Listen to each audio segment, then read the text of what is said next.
నమస్కారం కృష్ణారావు గారు. ప్రతి వారం మనం మాట్లాడుకున్నట్టు అంతర్జాతీయ, జాతీయ, స్థానిక అంశాల మీద 9th మార్చ్ 2024 ఎండింగ్ దానికి ముఖ్యంగా అంతర్జాతీయ విషయాలకు వస్తే మనకి ఈ హైతీ వాయిలెన్స్ అనేది మనకి చాలా విపరీతంగా కనబడుతోంది. ఎప్పుడైతే ఆ కంట్రీ ప్రెసిడెంట్ బయటకు వెళ్ళాడో ఈ లోపల మిగిలిన వాళ్ళందరూ వచ్చి ఆయన్ని లోపలికి రానియకుండా చేయడము, ఆయనేమో కెరీబియన్ ఐలాండ్స్ దగ్గర తలదాచుకోవడము, తర్వాత అక్కడ అశాంతి అనేది బాగా ఎక్కువగా నిలబడి ఉంది. సో ఈ డొమినికన్ రిపబ్లిక్ మీద దీని ఇంపాక్ట్ అంతా ఎట్లా ఉంటుంది, తర్వాత మరి ఇట్లాంటి వాటిల్లో అమెరికా ఇంటర్వెన్షన్ లేకుండా ఏ విధమైన సుస్థిరత రాదు. సో దీని మీద మాకు కొంచెం విస్తీకరిస్తే దెన్ వీల్ అప్డేట్. ఇప్పుడు అది ఆ పెద్ద ఐలాండ్ హిస్పియోనోలా అంటారు. ఒక రకంగా కొలంబస్ అమెరికా కనుక్కున్నది యాక్చువల్గా దీన్ని కనుక్కోవటమే. ఇక్కడ ల్యాండ్ కాగానే దానిని అమెరికా అనుకున్నాడు. అమెరికా అనుకున్నాడు. దాంతో ఈ కొత్త కాంటినెంట్ డిస్కవరీ మొదలైంది. సరే, మొట్టమొదట ఇది స్పానిష్ వాళ్ళ కింద ఉండేది మొత్తం ఆ హిస్పియోనోలా ఐలాండ్ అంతా. క్రమంగా ఫ్రెంచ్ వాళ్ళు ఈ వెస్టర్న్ సైడ్ని ఆక్రమించుకున్నారు. సదర్న్ సైడ్ డొమినికన్ రిపబ్లిక్ అని స్పానిష్ వాళ్ళ చేతి కింద ఉండిపోయింది. ఈ ఫ్రెంచ్ వాళ్ళు అలా అక్కడ బేసిక్గా ఈ మొత్తం కరీబియన్ సీస్ ఆ ఏరియా అంతా including part of Brazil coastal good for sugar cane cultivation, large scale farms sugar cane cultivation. Cuba ఇవన్నీ టొబాకో అండ్ షుగర్ కేన్ ఈ కల్టివేషన్కు పెద్ద ఎత్తున టేకప్ చేశారు. ఇక్కడ ఫ్రెంచ్ వాళ్ళు టేకప్ చేశారు. ఎవరు కాలనైజ్ చేస్తే వాళ్ళు అక్కడ మొదలెట్టారు. ఫ్రెంచ్ వాళ్ళు న్యాచురల్లీ దీనికి పెద్ద ఎత్తున నీకు లేబర్ కావాలి. ఆ రోజుల్లో లేబర్ ఎక్కడి నుంచి వస్తారు? ఆఫ్రికన్ లేబర్ ఇంపోర్ట్ అంటే స్లేవరీ. జస్ట్ లైక్ ఈ కాటన్ క్రాప్కు వాటికి అమెరికాకి వెళ్ళినట్టుగానే ఇక్కడికి కూడా ఆఫ్రికన్ స్లేవ్స్ వచ్చి ఫ్రెంచ్ వాళ్ళ కింద పనిచేయటం మొదలుపెట్టారు. ఒక రకంగా ఈ హైతీ స్పెషాలిటీ ఏంటంటే స్లేవ్ రివోల్ట్ అయింది ఇక్కడ. ఎప్పుడు 19th century బిగినింగ్లోనే అయింది. 19th century బిగినింగ్లో స్లేవ్స్ రివోల్ట్ చేసి ఇండిపెండెన్స్ డిక్లేర్ చేసి సపరేట్ కంట్రీ అన్నారు. అప్పుడు కూడా అమెరికా ప్లేడ్ ఇట్స్ రోల్. ఎందుకంటే అప్పటికి America was this side or that side అని అక్కడ అంటే దగ్గర కంట్రీస్ కాబట్టి వీటి మీద చాలా ఫోకస్ ఉండేది అమెరికా. అంత ఎర్లీగా సపరేట్ రెవల్యూషన్ అయ్యి స్లేవ్స్ రివోల్ట్ అయ్యి ఒక కంట్రీని ఏర్పాటు చేసుకొని ఉన్న దేశంలో 200 సంవత్సరాల్లో సరైన సిస్టమ్స్ ఏర్పడకపోవటం అనేది వాళ్ళ దురదృష్టం. పార్ట్ లోకల్ పాలిటిక్స్, సరైన లీడర్షిప్ లేకపోవడం, కొంతవరకు అమెరికా ఇన్వాల్వ్మెంట్ కూడా ఉంటుంది. ఎందుకంటే అమెరికా ఎప్పుడూ ఎక్కడ సరైనటువంటి వాళ్ళను ఎదగనివ్వలేదు. చాలా రోజులు ఇక్కడ వాడు డిక్టేటర్ పాలించాడు, వాడిని ఫుల్గా సపోర్ట్ చేశారు. ఎందుకు? వాడి హ్యూమన్ రైట్స్ అన్నిటిని ఇగ్నోర్ చేశారు. బేసిక్గా వాడు యాంటీ కమ్యూనిస్ట్. అదొకటి. పక్కన క్యూబా కమ్యూనిస్ట్ అయినప్పటి నుంచి ఇంకా కరీబియన్ వాటి మీద చాలా ఫోకస్ అమెరికాకు వచ్చింది. So series of dictators, unstable governments, corrupt governments, కొంతకాలం పీస్ కీపింగ్ ఫోర్స్ కూడా ఉండేది, కానీ యుఎన్ పీస్ కీపింగ్ అది కూడా ఇన్ఎఫెక్టివ్గా ఉండింది. ఇదంతా అయిన తర్వాత ఆ పైన వాడు ఎలక్ట్ అయిన వాడిని కూడా అసాసినేట్ చేసిన తర్వాత ఇతను హేలీ అని ఏదో వీడి పేరు ఉంది, వీడు ప్రెసిడెంట్గా టెంపరీగా వచ్చాడు. వచ్చిన వాడి 2021 నుంచి కంటిన్యూ అవుతుంది. మ్యాండేట్ లేదు, ఎలక్షన్ ద్వారా వచ్చినటువంటి వ్యక్తి కాదు. ఈ లోపల గ్యాంగ్స్ తయారైపోయినాయి, local gangs. They are ruling the roost. వాటిని కంట్రోల్ చేయడం కోసంగా కీన్యాలో ఒక మిలిటరీ ఒప్పందం చేసుకొని 1000 కీన్యాకు సంబంధించిన ఆర్మీని తెచ్చుకోవడానికి అక్కడికి వెళ్ళి ఉన్నప్పుడు ఇక్కడ వీళ్ళు రివోల్ట్ చేసి నువ్వు రావద్దన్నారు. అంతా ఎయిర్పోర్ట్ అది ఆక్యుపై చేసుకున్నారు. ఆ పక్కన పోర్టోరికో గవర్నమెంట్కి వచ్చి ఆ దేశానికి వచ్చి అక్కడి నుంచి ఇక్కడికి వాడు రాలేకపోతున్నాడు. ఒకటి ఈ గ్యాంగ్స్ అయితే అంతా ఇది చిల్లర గ్యాంగ్స్, పెద్ద వెల్ ఆర్గనైజ్డ్ ఏవి మిలిషియా అయితే కాదు. ఇప్పుడు హెజ్బుల్లా, మనకు హమాసు, హౌతీస్ లాగా కాదు. వాళ్ళైతే హైలీ ఆర్గనైజ్డ్ వెల్ ఎంట్రెంచ్డ్ మంచి వెపన్స్ అవి ఉన్నాయి. వీళ్ళకి ఏం లేవు, ఊరికే చిల్లరగాళ్ళు అంటారే పోరగాళ్ళు, వాళ్ళకు ఒకటి రోజుకో $5 $10 ఇస్తామంటే గన్ను పట్టుకొని వచ్చే టైపు.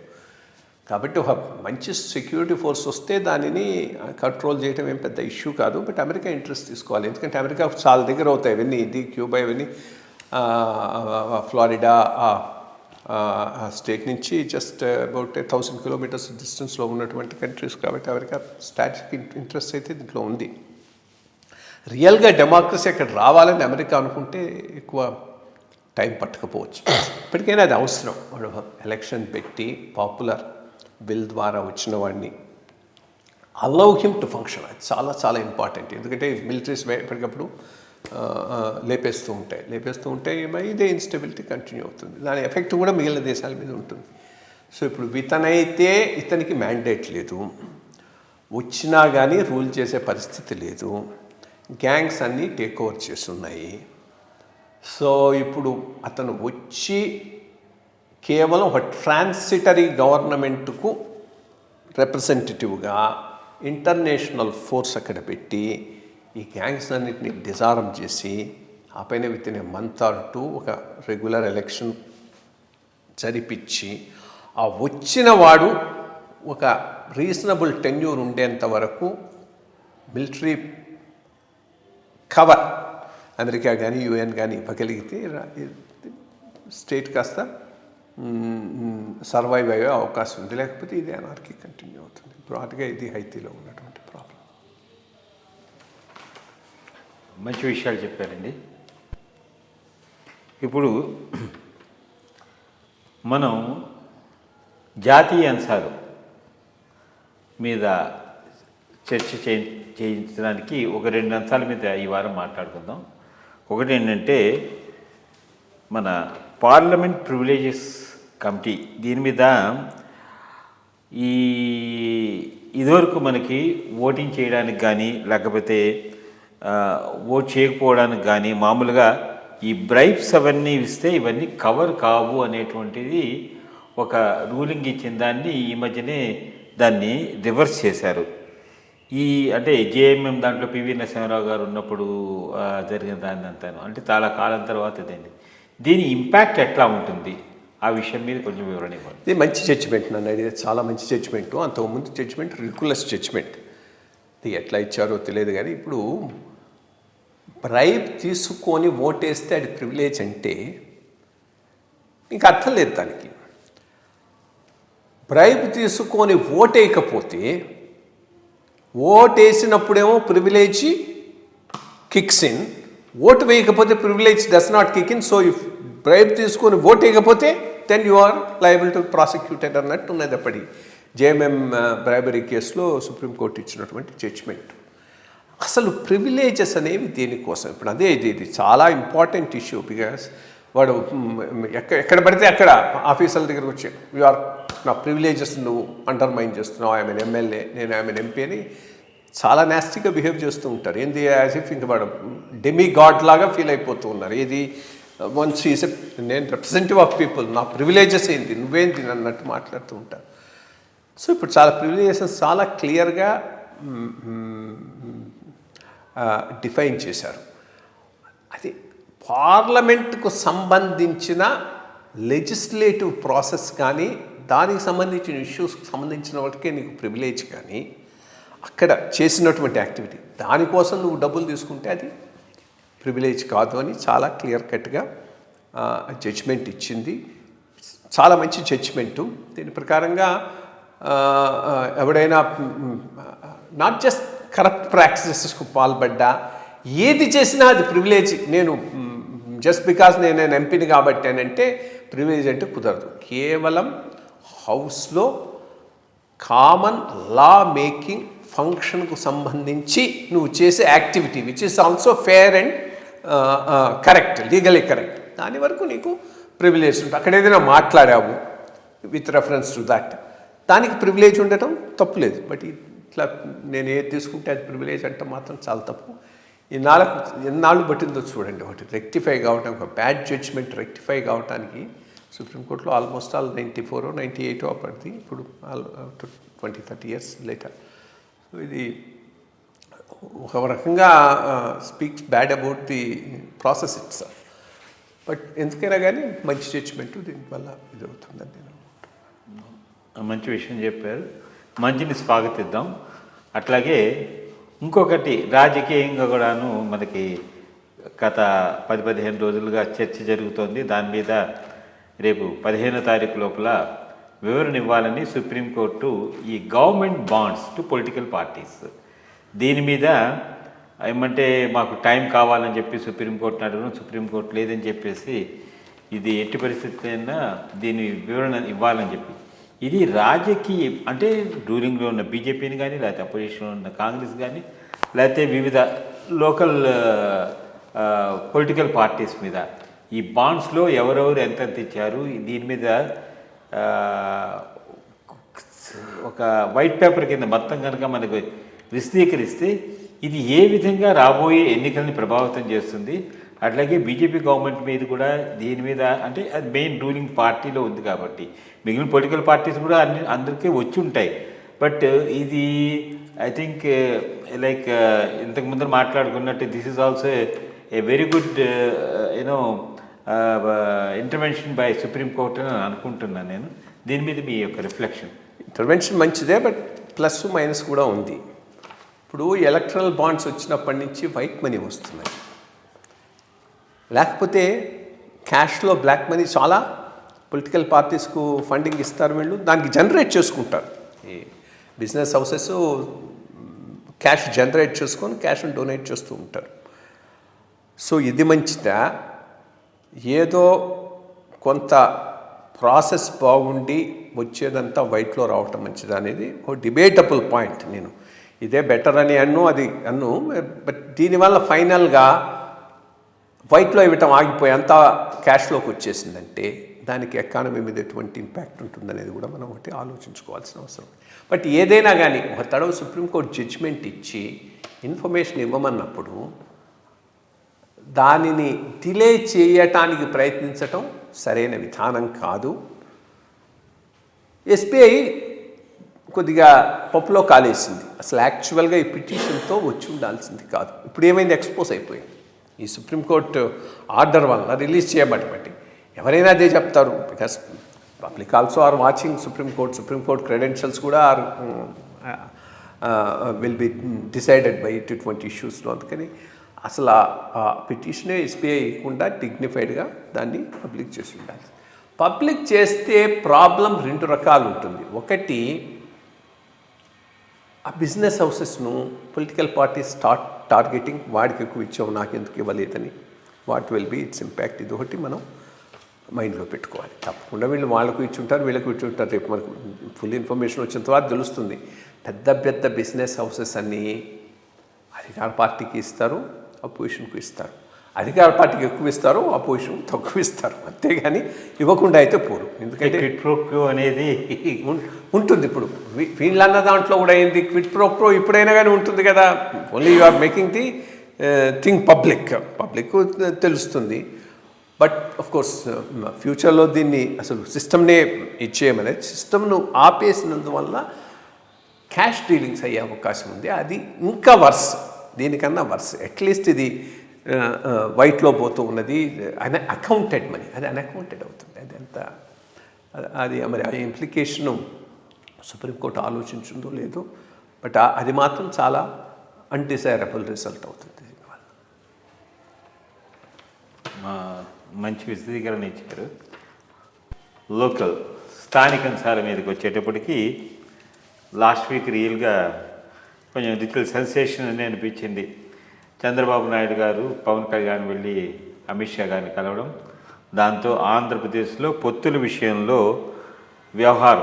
ఈ పొత్తుల వ్యవహారం అనేది బీజేపీ కూడా వెళ్ళి ఈ అలయన్స్తో కలవడం, మరి వాళ్ళకి ఇంకా ముసుగులో గుద్దులాట్ల కింద సీట్ల సర్దుబాటులో మాకు అది కావాలి ఇది కావాలి అని ఒక చిన్న పేపర్ మాధ్యమాల ద్వారా మనకు వస్తున్నాయి.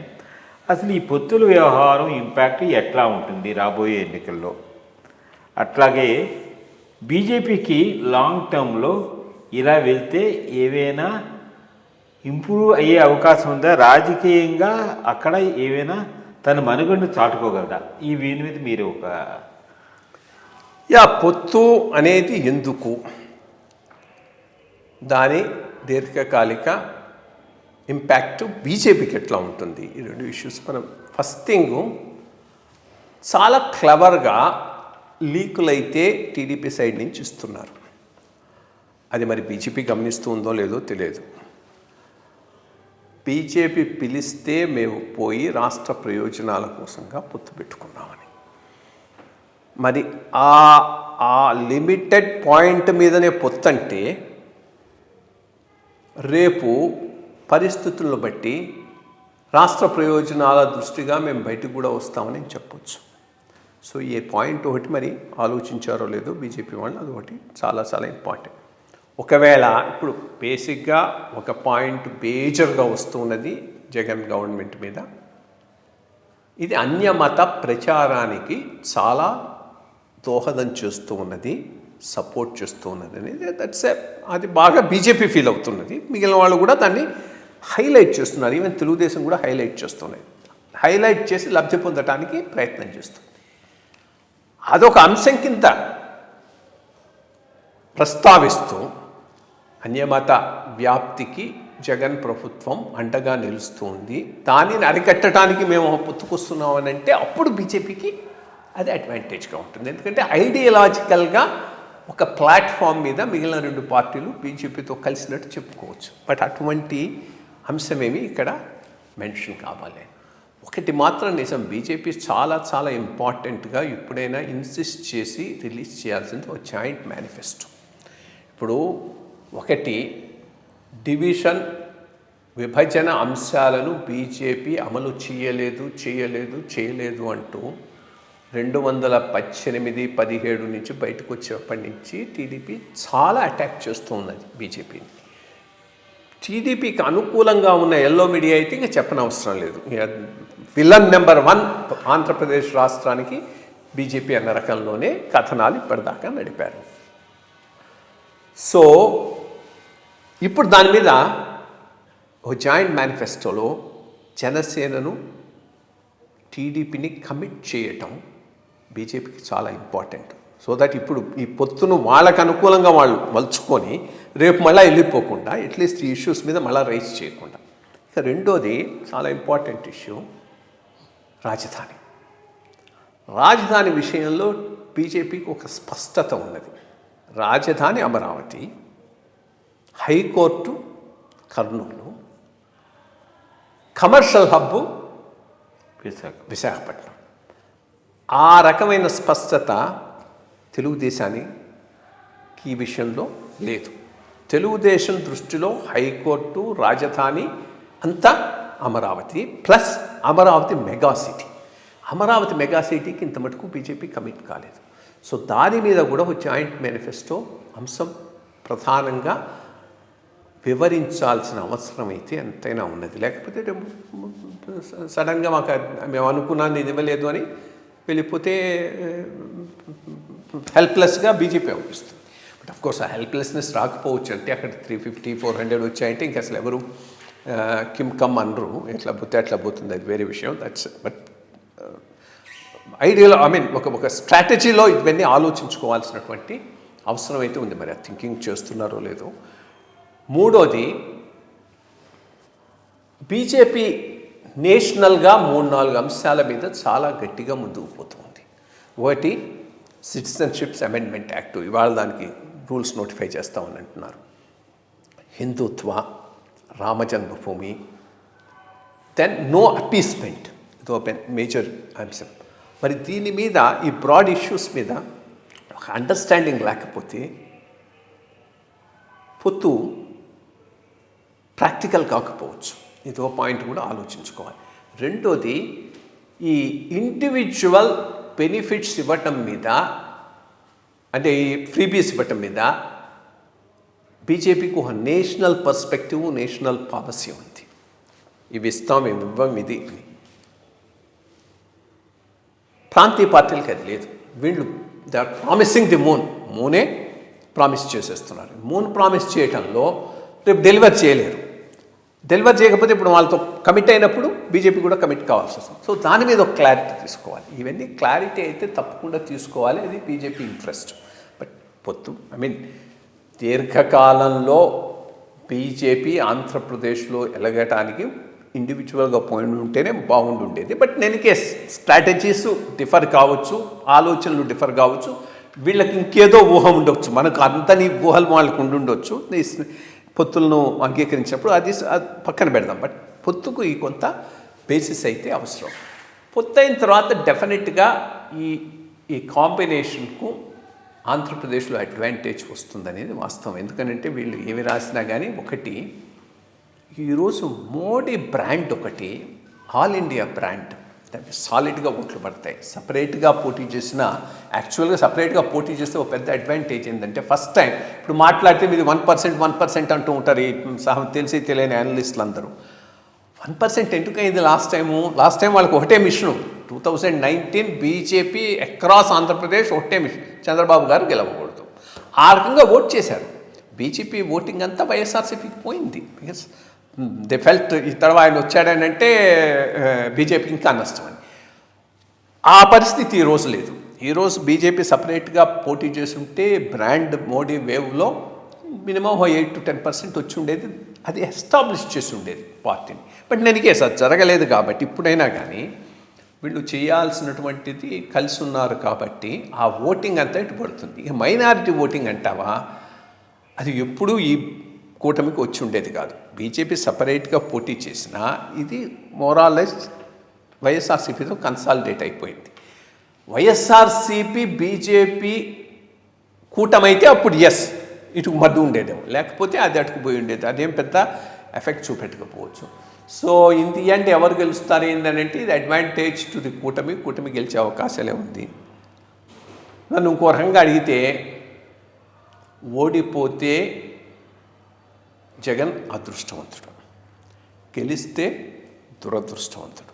ఎందుకనంటే 19 నుంచి 24 దాకా కొన్ని పెక్యూలియర్ సర్కమస్టాన్సెస్ ఆయనకు చాలా హెల్ప్ చేశాయి.